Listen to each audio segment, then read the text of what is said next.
all palliative care physicians were conscious that this is an issue. But amongst those that I interviewed, there were those who, there were probably a few who were, opposed, who were religious. But I'm not sure that those I spoke to were opposed on religious grounds. I think it was more on professional grounds. There were those who were not opposed to euthanasia, but it wasn't what, they felt that they should be doing as palliative care physicians. And that was almost without exception amongst the people that I interviewed. I don't remember anyone saying, "Oh, look, I'd like this to get up and I'd like to be part of it." Mm-hmm.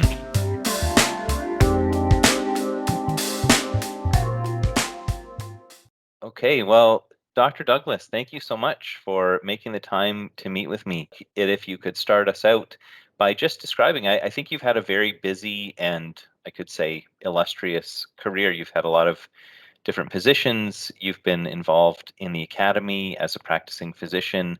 Could you give us a bit of a summary of what you've been up to for the last few decades? And Sure. Yeah, I've been very lucky in having a very varied career, and for most of it, sort of a hybrid career between being an academic and a clinician. I did actually, when I left school, I studied mathematics and science, and then worked as a school teacher for a year, and then started medicine. So I had sort of a bit of teaching experience before I started medicine. Sort of had a hobby interest in ethics when I studied as an undergraduate. So found those conversations about, ethically difficult cases to be incredibly engaging, and just felt like it gave me a bit of a buzz, and that sort of just kind of parked that interest. Started training as a surgeon, and then partway through my surgical training had an opportunity to do some research, and had an opportunity to do a scholarship that was ethics related. Euthanasia was kind of the buzz issue in Australia at that time, so that's where my research started. But it was just an interruption in my surgical career, and then when I finished my surgical training, it was just serendipitous that a teaching position came up in ethics and health law, and so that sort of was really the start of my adult career at the age of 40 as both a research and teaching academic in ethics and health law, and at the same time sort of having a parallel career in surgery, which I very quickly narrowed down to just doing two areas of cancer surgery, which is breast cancer and melanoma, which is kind of skin cancer. And so that's what I've really done for the last 20 years. Most of the published research I did was around probably 10 years ago, and at least in the ethics area. And then in the last 5 or 6 years, we didn't discuss this the other day, but I did a law degree, which kind of nicely complemented what I've been doing in ethics, and then retired from the academy, as you say, and now I'm still working as a surgeon. That's great. I mean, that's so much to think about, and people like me. I mean, I teach philosophy, I teach biomedical ethics, but have no training as a physician or in the health fields myself at all. So I'm kind of vicariously always feeling like I'm looking into that from the outside, and you've got the experience of both, which is really amazing. I was going to ask you, just how does your experience as a doctor inform your teaching in ethics in the classroom, and even vice versa? How does your academic research inform your practice as a doctor? Could you say something about the relationship between those two things for you and how they sort of interact? Oh, look, they absolutely interact in a beneficial way. I mean, I'm sure anyone who works in a hybrid sort of job will tell you that by being jack of all trades, you manage to be master of none, and you spend your whole career sort of regretting that that you weren't putting all your energy into each side of things so that you could be really good at that. That's the downside. But the upside is that, they do inform each other. I'd probably say, more importantly, the clinical experience informs the teaching, at least in terms of the value to your students. I think it's enormously helpful. And in terms of the rewards you get as a teacher, it's enormously helpful because you get credibility, you get street cred. These are you've probably had this experience as a philosopher. Medical students think they know it all. They're going to inherit the world. They're these powerful professionals. If you speak to them from any other discipline, they go, well, that's all right, but but you don't know the medical world, and we're going to know that world. Every time that you speak, just to be able to talk about anecdotes that you experience as a clinician. And the area that I work in, obviously biomedical ethics involves enormous number of areas, some of which I don't practice in, but a lot of the really core areas, like end of life decision making and consent issues and autonomy issues, I'm sort of reasonably immersed in, so I can always find an anecdote. So for myself in my classroom, I try to invite doctors in as guest speakers, or use sort of clips, or use writing by doctors to bring in that experience. But I mean, you didn't really need to do that because you could just do it directly yourself, which is really amazing. I was going to ask you too, the law degree. I mean, it's just really interesting that somebody chooses toward the end of their career to do a degree in law or something like that. Like how did that come up for you? Obviously, ethics and law to me are hugely, even this is a big debate amongst legal theorists about exactly what morality's got to do with the law. They're, to me, absolutely intertwined. And certainly in medical ethics, you really can't, I think, engage about ethics in a practical way for future practicing doctors without talking about the law. Anyway, we run an interest group here that meets monthly to talk about various medical and legal issues, and it attracts lawyers and doctors. And we were dealing with a case that you may or may not have heard of, but it's right up the alley of the sort of stuff that you want to talk about. It was in a civil and administrative tribunal in Victoria, where a doctor was had sort of had restrictions placed on his medical registration because he'd been involved in giving advice to a patient about accessing drugs and giving them to end his life, potentially providing them to a patient so he could take them to end his life if he wanted to.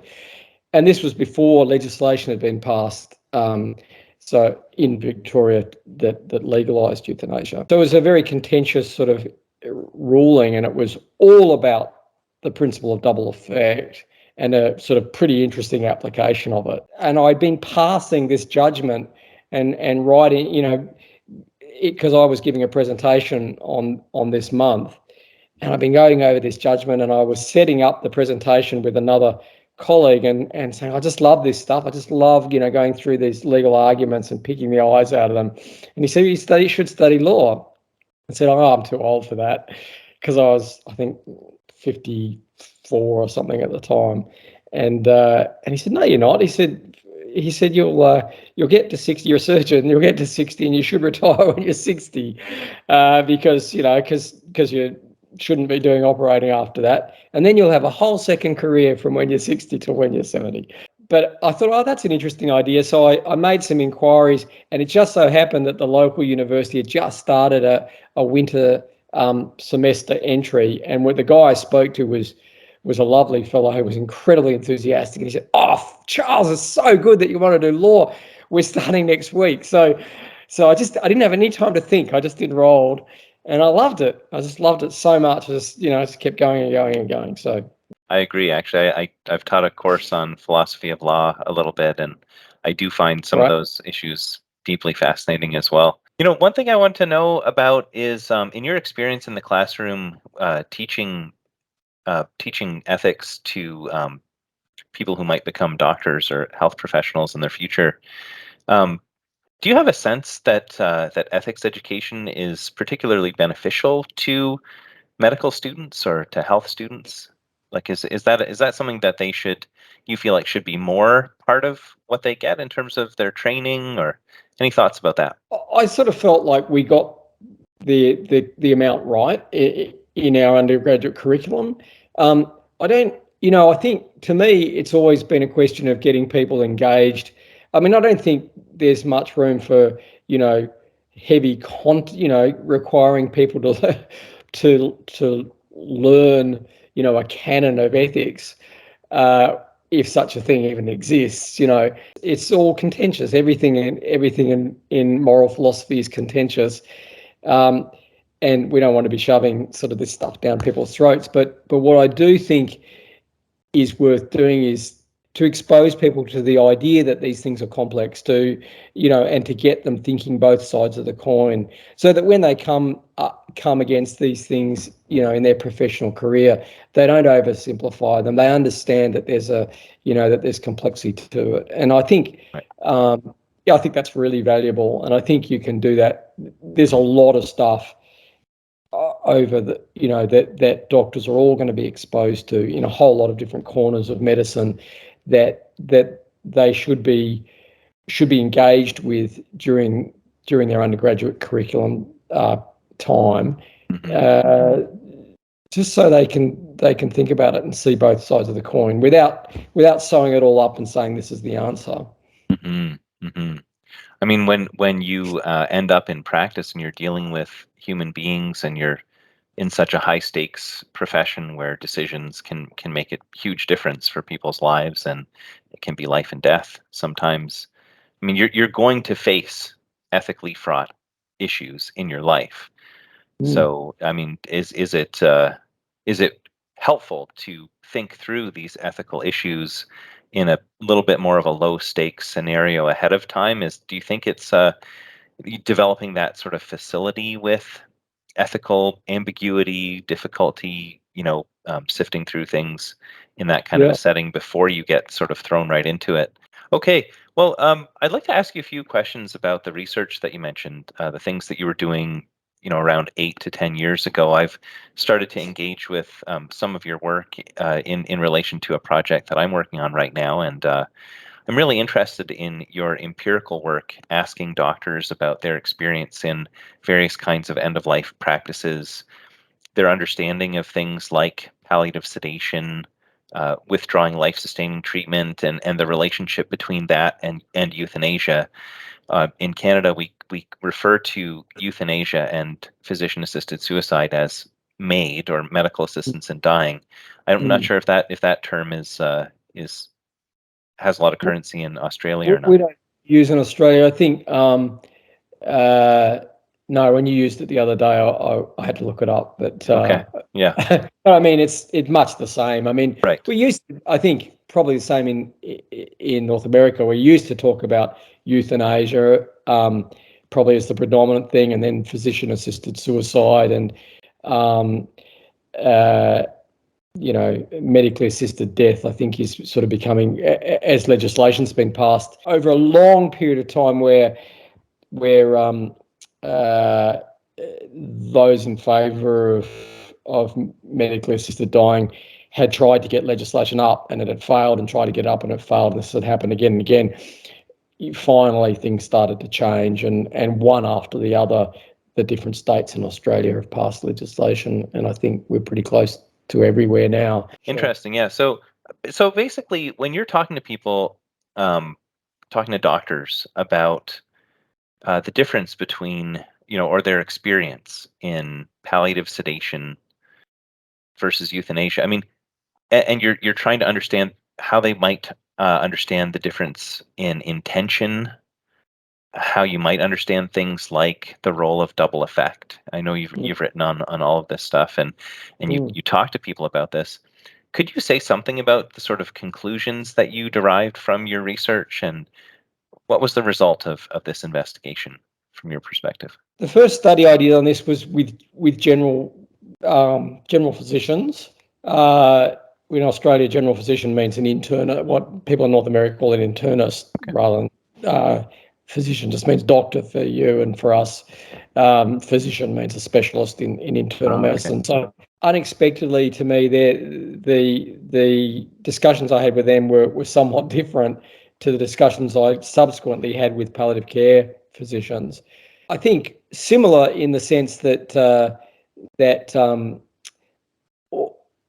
all of the doctors virtually that I spoke to were aware of a tension in using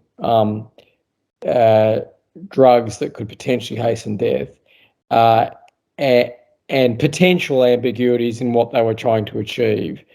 But in the palliative care group that I interviewed later on, virtually everyone that I spoke to had a pretty strong view that they were trying very carefully to avoid administering drugs in a situation where they felt personally that they were intending to hasten death.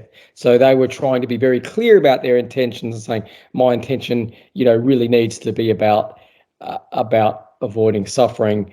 It needs to not be ever to try and kill this patient. Whereas with the general physicians that I spoke to earlier, there's probably a little bit more like, I'm kind of kidding myself and that's okay. It's kind of, there's a little bit of ambiguity here that's kind of good.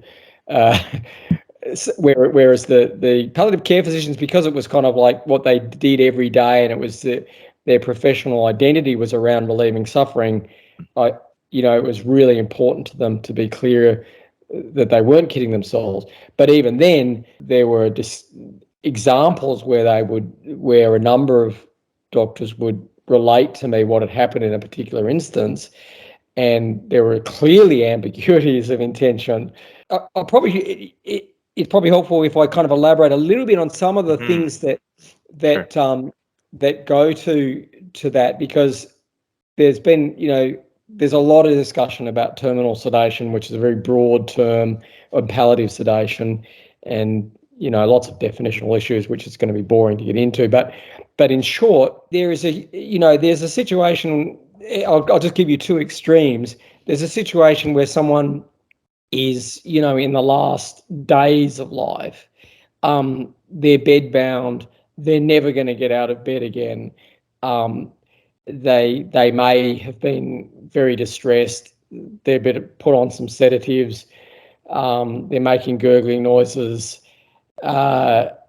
And the family's saying they're uncomfortable. There's sort of a bit of turning up on the sedation and so on, and that person dies, and you really, they're right at the very, very end. So there's a time issue where the amount of shortening of life is very small, and there's a no way back sort of situations. Then there's a situation where you've got someone, let's say, who's got motor neurone disease, who you might think has 6 months to live or whatever, and they say, I've had enough of this, put me to sleep, don't give me any fluids, put me to sleep, I don't want to wake up again.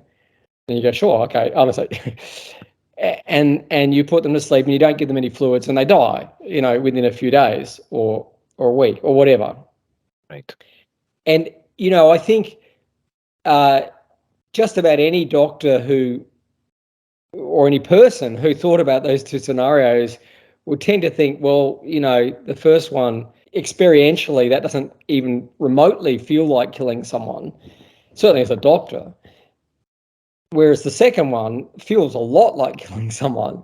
It's just in its circumstance, in the cause and effect of what you're doing, even if you're just responding to a request and you're saying, oh, I'm just relieving suffering. This person is suffering by being conscious and they want me to make them unconscious and I don't want them to die, but I know they're going to.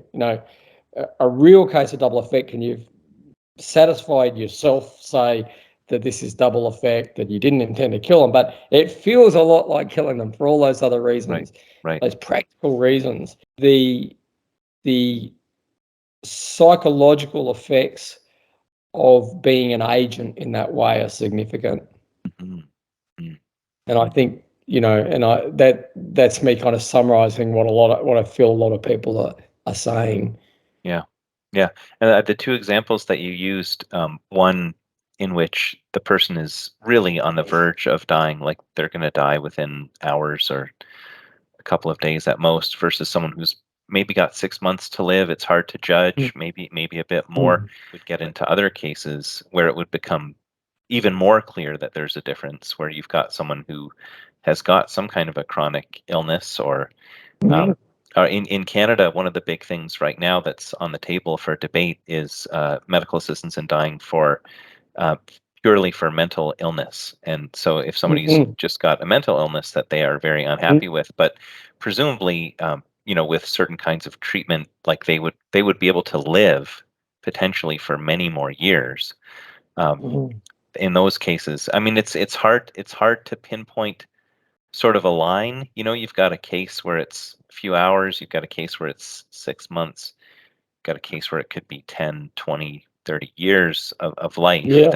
That what you're doing is, helping to ensure that those years of life won't continue to happen. The question that I perceive right now in Canada as a really important one is it has to do with the palliative care community wrestling with this new, still it's relatively new. I mean, M.A.I.D became legal in Canada in 2015, 2016, right? That's 2016 is when the new legislation came in, and it's been revised in several ways since that time. But it's still relatively new, and the palliative care community, I think, has been wrestling with this. What do we do with this? Do we find a way to embrace this? It seems to be historically quite at odds with the philosophy of palliative care. Palliative care has always recognized there's a time when we have to just say there's really no point in trying to prolong things further, but also, and many people in the very definition of how they describe palliative care will include, we don't hasten death. We don't do things that hasten death either. We don't try to prolong it, but we don't hasten it. Try to allow death to happen naturally and keep people comfortable and make the most of things until the end. But so I think the big question is, should medical assistance in dying be part of palliative care? Should palliative care communities embrace medical assistance in dying? And I think in part of it, people will try to distinguish M.A.I.D from other palliative care practices that involve or lead up to patient death in terms of these ideas like intention, double effect, and this kind of thing, right? And I'm just wondering about your thoughts on this larger question. Do you have thoughts about that? Like, should M.A.I.D be part of palliative care? Is there a reason to keep the two things separate so that you have some kind of a sphere of practice where M.A.I.D isn't part of it, and you have other places you can go where it is? Given a society where it's legal, and so it's going to be happening somewhere, how should palliative care folks? I know you're not a palliative care doctor yourself, but you've had some engagement with people in this area. Yeah, so I can probably represent other people's views better than offering a personal view. I honestly don't know the answer to that. I do know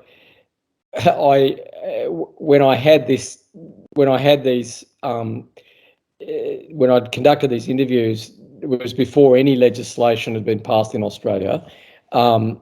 Sorry, I should qualify. You and I talked the other day that Australia was the first, had the Northern Territory of Australia was the first legislature in the world that passed legislation allowing euthanasia, and that only lasted, I think, a few months before it was overturned. But then nothing happened again for 15 years or something.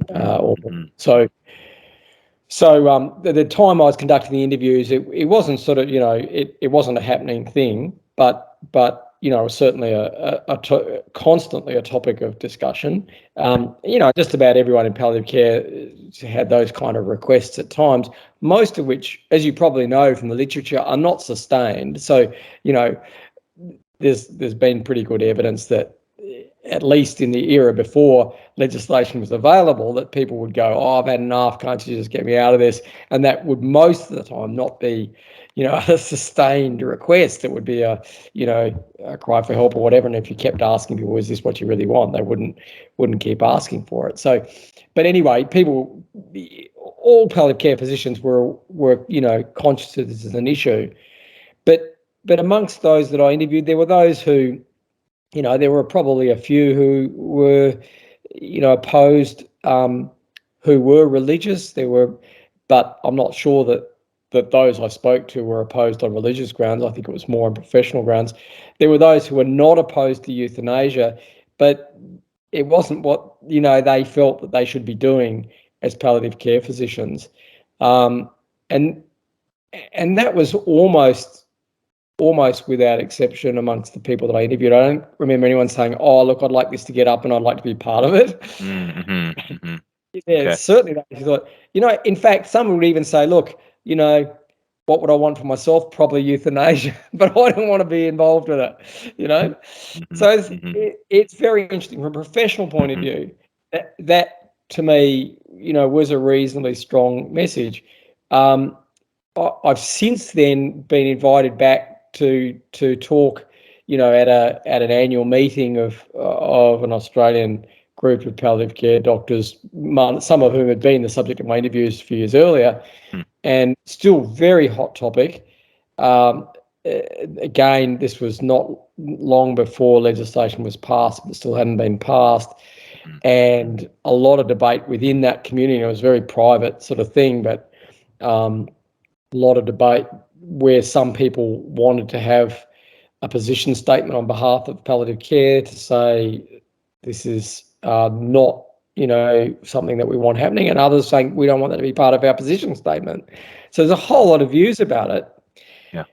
But at the end of the day, I don't know, now that it's been legislated, I don't know, if that's changing, or whether it might change. That whether I suspect there'll be some doctors who will, in palliative care, will always say, I don't want, this to be part of my practice.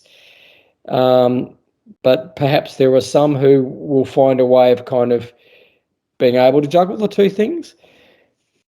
But I think you kind of intimated this the other day, and certainly it was said to me by some of the people I interviewed, that they want the patients to be in a space where they can complain about their life, and about their misery without the response being, "Well, we can kill you." Right. Yeah. Yeah. I mean, that's I guess part of the question, and that's something that does come up for me. And you're right. We talked about this a little bit the other day. Would there be a benefit to having a space in society where you could go and be cared for, and that the issue of potentially ending your life wouldn't really be on the table? So you've got people who sort of need to do their absolute best to take care of you and help you to live as long as you want to live, um, and that that's not even going to be on anyone's mind. Is there a benefit to that? And I do wonder about it. I mean, I have read of cases where you've got people who have got a condition that is pretty horrible, and the doctors feel that it would be very reasonable for them to want to end their life in those conditions, but the person doesn't want to, right? And Sure. and the Yeah. doctors are kind of bringing it up as a thing, and Yeah. the person's kind of like, well, you know what? I'd rather not talk about this. I'd rather Yeah. just focus on helping me to live, because I'm not interested in dying yet. Yeah. Um, Yeah. Absolutely. yeah, but it's a very difficult issue, and what I've found is that a lot of people in palliative care are very opposed to having M.A.I.D be part of it. And I think, like you say, they might not be opposed to M.A.I.D in principle, but they're opposed to bringing it into their own profession. On the other hand, there have been lots of people in palliative care, and I think some of the strongest advocates that I'm aware of in North America have been palliative care people, who Mm, have the same kind of experience, and they think that it's really important that the palliative care community find a way to embrace this. mm. It's one of these kind of intractable things that ethics people like to dive into, right? And sometimes I'm not sure why I like diving into these things so much, but that's kind of where I'm at. Maybe we could broaden this out a little bit, and feel free to come back to any of the stuff that we've been doing. But at the Kernel Network, this podcast series that we're doing, we tend to focus on, in one way or another, what is the current state of end of life care. And it'd be interesting to hear from you coming from Australia, because a lot of the people that I've been talking to so far are from Canada. Um, Mm. what is it like? What is end of life care like right now? And very specifically, what are some of the challenges that we face in trying to provide good end of life care for people? and how can we make things better? And I know that I'm talking to you as someone who's not primarily an end-of-life care specialist. You do cancer surgery, and you're often dealing with patients who aren't at the end of their life yet. They're facing a disease that may or may not be terminal, but I don't know. Any thoughts of yours on that? Like, because I do find that there's a lot. This is an area that we really need to be improving in and preparing for, especially with the aging population, the baby boomers, and all this kind of stuff. Where, how do we deal with this as a society, and how could we make things better? And I'd like to hear if you have any thoughts about that. Yeah, well, I think that again, to reinforce what you just said, I don't these days I don't have very much involvement at all of sort of the very end of life. But I think I think that the issue of medically assisted or medical assistance in dying of M.A.I.D is it tends to capture the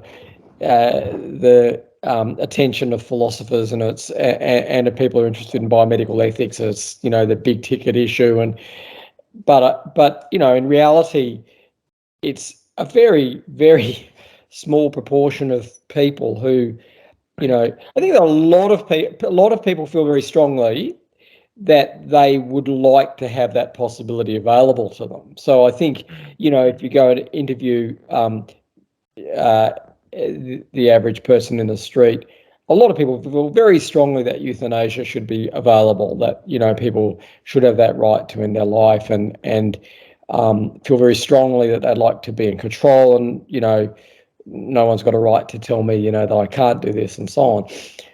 And I understand all that, and I think that's really important, and it's really important to acknowledge that that's a very strong and majority view, has always been, in the last 50 years in Australia or more, has been a very strong majority view. The majority of people don't want to die.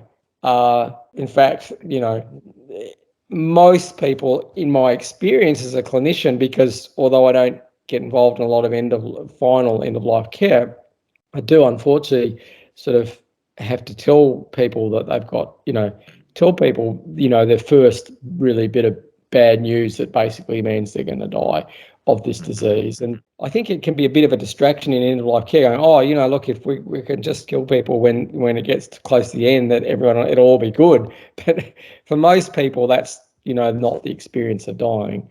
Most people want to hang on. So that's one thing. I think it's just wanting medically assisted dying is a very small aspect of end of life care, Right. and the stopping of treatment, the withdrawing or withholding of treatment. And in fact, that's what I spend most of my time talking to undergraduate medical students about, because, as a doctor, you might see a patient, once or twice, as a general sort of doctor, only once or twice in a lifetime, giving you really explicit, I want you to kill me kind of thing. But every day you walk into the hospital, there'll be someone who's dying, and you've got to, or might be dying if you don't do this or you don't do that. And you've got to decide whether you've done enough, whether it's an appropriate point. And that's a hugely complex problem that engages all sorts of issues, from patient autonomy to family wishes to surrogate decision making to emergency considerations when you don't have enough information, to legal considerations, and occasionally to resource considerations. All this sort of stuff comes into these kind of end of life decisions, which are about, should we stop, should we keep going? So I think that is really, and in fact, when you look at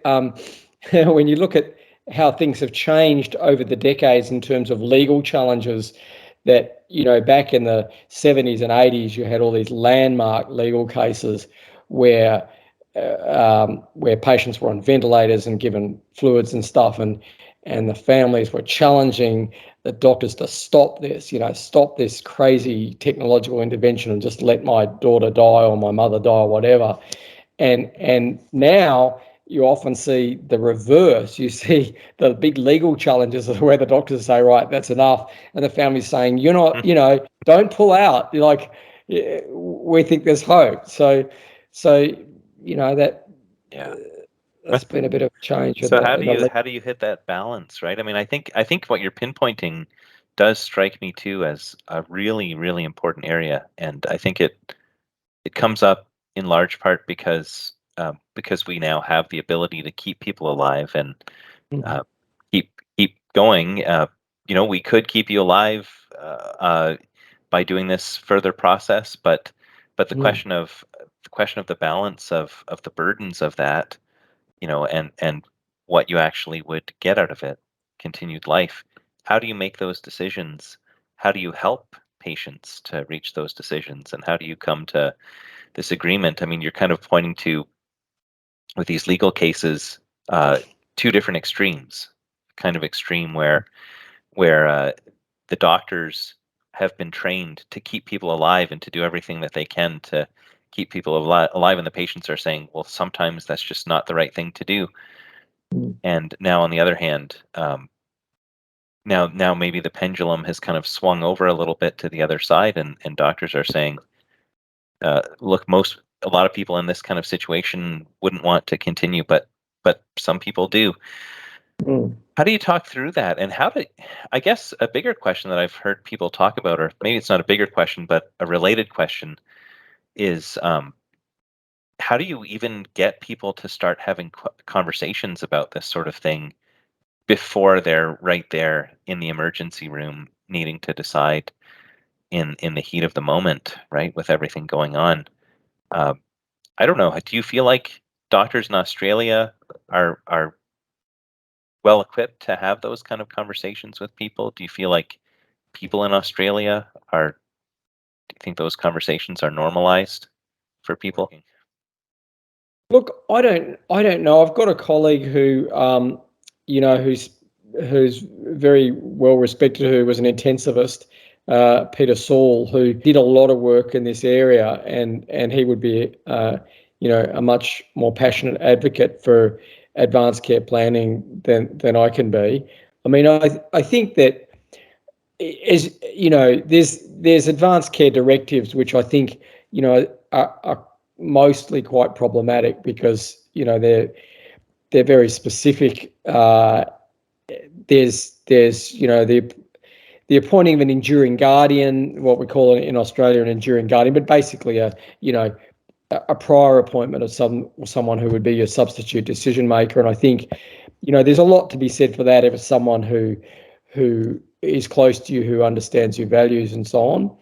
And I think that my colleague Peter Saul would say that it's important to have these sort of discussions, not necessarily to lay down the black and white of what you would want to happen, but to have a general understanding of goals of care and values and so on.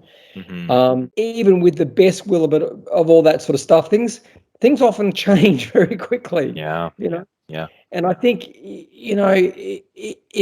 it not infrequently happens when suddenly you're in a situation that you hadn't anticipated. Yep. That no one had anticipated. Yeah, I almost feel like it's almost like a rehearsal. Like if you've done a lot of rehearsing for something, once you get on the stage, Yes. you might be able to improvise better than you would have been able to if you hadn't done any rehearsing at all, Yeah. right? And Yeah. maybe there's a role for advanced care planning conversations in that kind of a way. I'll tell you another anecdote, which I think, a clinical anecdote, which I think is kind of broadly illustrative of this sort of problem. I don't think anyone necessarily really knows what it's going to be like to be facing their death until they're facing it. And more than once, I've had this experience with a patient where they've said to me, look, what are my chances? What's my prognosis, or whatever term they would use. Like, I'll say to them, before I answer that, can I just be clear? You really want me to give you actual numbers about about what like percentage chance you're going to be dead or how long you got, and they go, not infrequently people go, actually no. They just asked me the question, but just give me a broad idea, Mm. and I can say, and a number just said, well, it's not very good, unfortunately. They go, okay, that's enough.